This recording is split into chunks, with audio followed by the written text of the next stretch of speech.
నిన్న జరిగిన Lakshmi's NTR pre release వేడుక మరికొన్ని కొత్త అంశాల మీద చర్చకు దారితీసింది. గతంలో బాలకృష్ణ ఎన్టీఆర్ బయోపిక్ తీసే అవకాశం తనకు ఇవ్వలేదన్న అక్కసుతో కావాలని లక్ష్మీస్ ఎన్టీఆర్ తీశారా అన్న ప్రశ్నకు బదులు చెప్పాడు వర్మ. అలాంటిది ఏమీ లేదని, గతంలో ఇద్దరం కలిసిన మాట వాస్తవమే, కానీ తాను లక్ష్మీ పార్వతి ఎన్టీఆర్ లా వైవాహిక జీవితం మీద సినిమా తీయాలనుకున్నానని, అయితే ఆయన అందుకు సుముఖత చూపడంతో ప్రాజెక్టు ముందుకు వెళ్లలేదని క్లారిటీ ఇచ్చాడు. అందుకే తన సొంత ఆలోచనతో లక్ష్మీస్ ఎన్టీఆర్ రూపకల్పన జరిగిందే తప్ప అప్పుడు బాలకృష్ణ కాదన్నందుకు తానేమీ ప్రతీకారం తీర్చుకోవడం లేదని చెప్పేశాడు. తనకు ఏ ఈగో సమస్యలు లేవంటున్న వర్మ వెనుక ఎవరూ లేరని చెప్పడం కోసమెరుపు.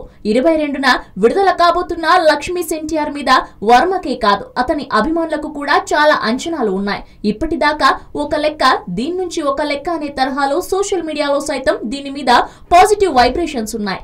ఎన్టీఆర్ బ్లెస్సింగ్స్ తనకే ఉన్నాయని పదే పదే చెబుతున్న వర్మ మాటలు ఇది కనుక సక్సెస్ అయితే నిజమే అనుకునే పరిస్థితి వస్తుంది. వారసుడు తీసిన 2 భాగాల బయోపిక్ దారుణంగా దెబ్బతిన్న తరుణంలో నందమూరి నారా కాంపౌండ్స్ కు ఏమాత్రం రుచించని ఎన్టీఆర్ రెండో పెళ్లి, ఆ తర్వాత జరిగిన రాజకీయ పరిణామాలు నేపథ్యంగా రానున్న లక్ష్మీస్ ఎన్టీఆర్ హిట్ అయితే వర్మను పట్టుకోవడం కష్టమే. సెన్సార్ సర్టిఫికెట్ చేతికి వస్తే కానీ ఖచ్చితంగా 22న విడుదలవుతుందని నమ్మలేని పరిస్థితే. హలో, మిమ్మల్నే యోయో టీవీ యాప్ డౌన్లోడ్ చేసుకున్నారా? ఇంకా లేదా? మీ యాప్ స్టోర్కి వెళ్ళి వెంటనే డౌన్లోడ్ చేసుకోండి.